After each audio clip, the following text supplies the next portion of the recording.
Today's episode is brought to you by DeSanto Propane. DeSanto Propane is 4 generations strong as a trustworthy family-owned business with unmatched customer service. Go online at DeSantoPropane.com for more info or call toll-free at 1-800-752-4574. Since 1937, the difference has been DeSanto Propane.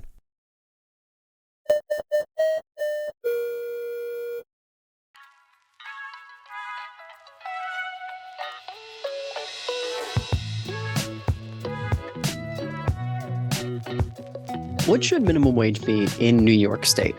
Right now, there's legislation to boost minimum wage by several dollars in just a few years.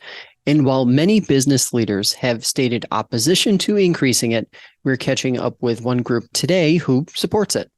The Raise the Wage Act, as currently written, would increase minimum wage to $16 in January, then increase it by $1 to $2 each year until hitting $21.25 in the year 2026. The wage would also be tied to inflation moving forward. Joining us to talk about the proposal is Ithaca business owner Leon Miller-Out. Leon, thanks so much for taking the time today. Tell us just on sort of a 101 level why you support boosting minimum wage the way the proposal outlines.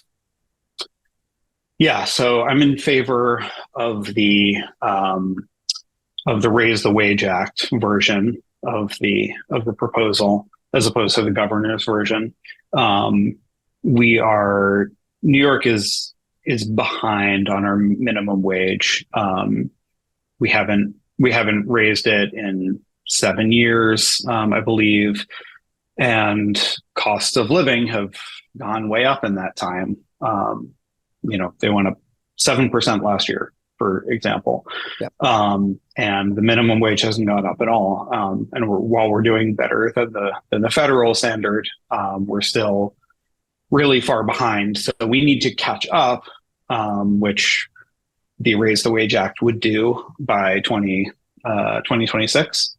And then we would add in, cost of living based indexing so that it continues to go up every year with, according to the changes in price of living, without having to go through this whole process year after year and fight tooth and nail to get another increase.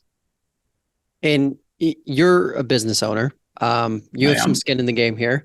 Tell us a little bit about your business and why you, from a business owner standpoint, see this proposal and think this is a good idea. It makes logical sense. Let's do this. Yeah. So my business, I have 2 businesses. One is called Singlebrook. We're a custom software shop. I've been doing that since 2006. And I also have a company called Peer Focus that does survey and reporting software on the web for kind of big, complex surveys. To be perfectly frank, we don't have a lot of minimum wage employees. But we have always held ourselves to a living wage standard as our sort of bar that we need to be above. So when we've had trainees, apprentices, interns, we've always paid everybody a living wage, which is different in different areas, and that's above the minimum wage. So we're holding ourselves to a higher standard than the minimum wage. And Singlebrook is also a B Corp, so we have some external accountability, regarding our status as a sustainable business, and how we treat our employees is a really big part of that. So we also know that, when our employees are paid fairly, they're happier, they're healthier, they do a better job, and everyone has a better time at work if people aren't stressed out because they're strapped and struggling. And also as a business owner, we have employees, we also have customers. And we recognize that our employees are other people's customers, and if they're not being paid fairly, they don't have money to spend. And the more we can pay our employees, the more money goes back into our local economy, which helps all of us to thrive and live in a place that's nice to live in.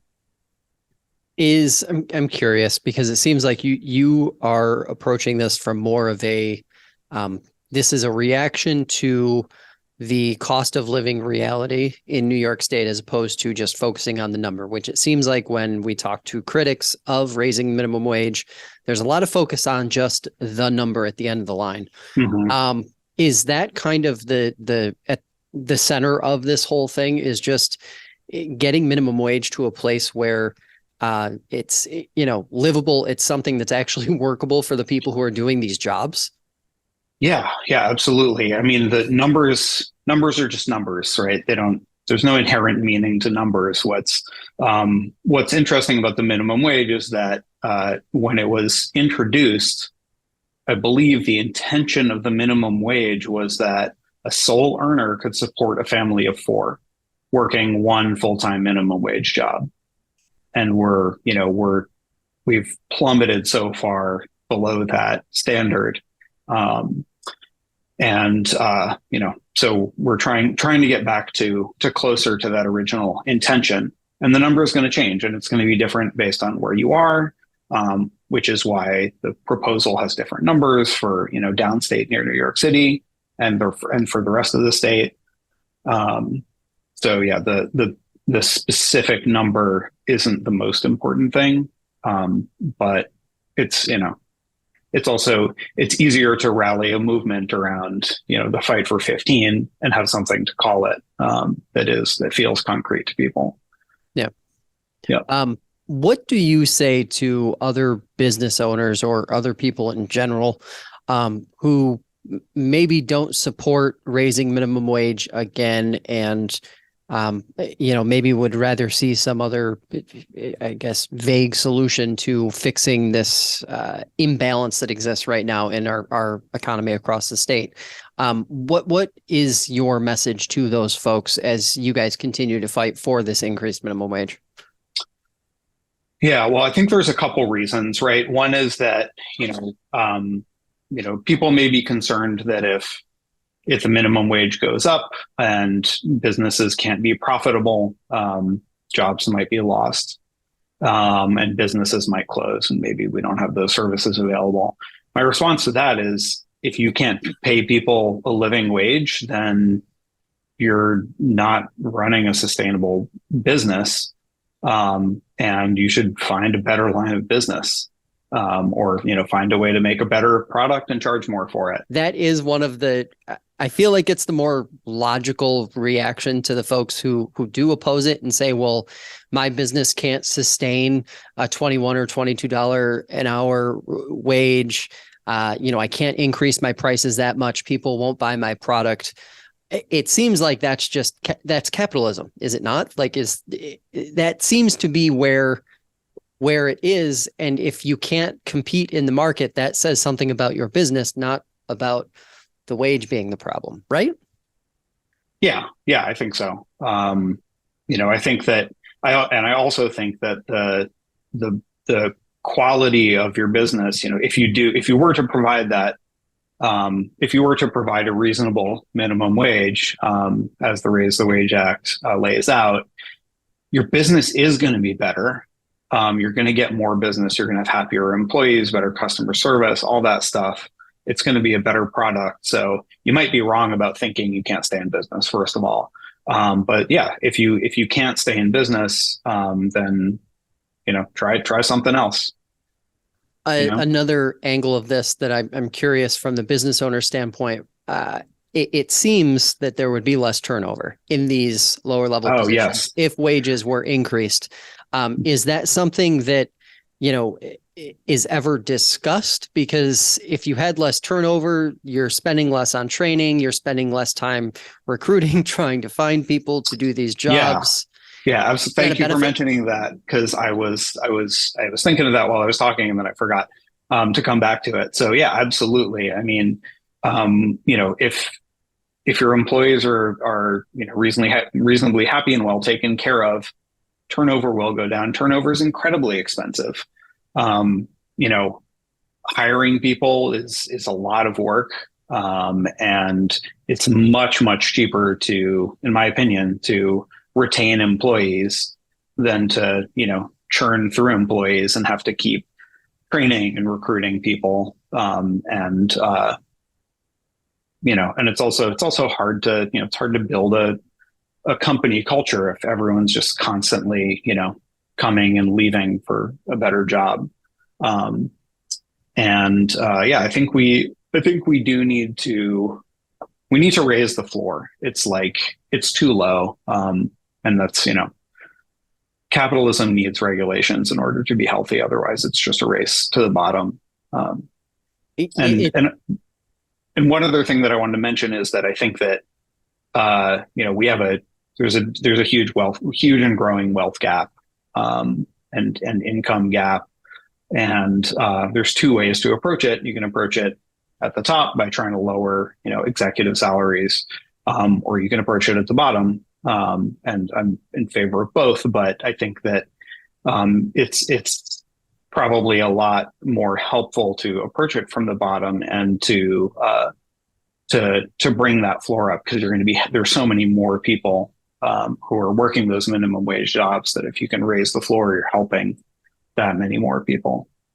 What do you think of controlling certain cost of certain services or certain essentials? Housing and things like that seem to be really where a lot of these lower wage workers struggle to keep up, especially in the recent economy.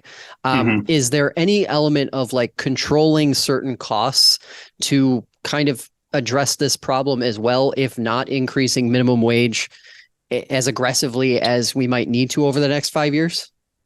Yeah, there should be. I'm not an expert on this, but I do know that, you know, rents are out of control in New York State. I think I don't know where the statistic came from, but I saw somebody post the other day that you know, a 1-bedroom apartment where I live in Ithaca, the average rent is now like $1,800 a month.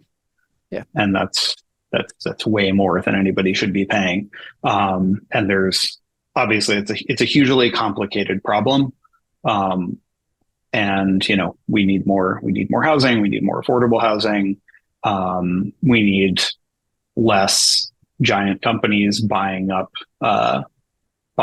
single family homes and turning them into rentals. And I think that's another problem that the state government should be working really hard on. And I'm not fully up to speed on what they're doing. Leon, thanks so much for the time today. Yeah, thank you so much, Josh. That'll do it for this edition of Finger Lakes Today. If you'd like to see more conversations like this one, check out the show on your favorite podcast platform or subscribe to the FingerLakes1.com YouTube channel. Have a great day, and we will see you next time.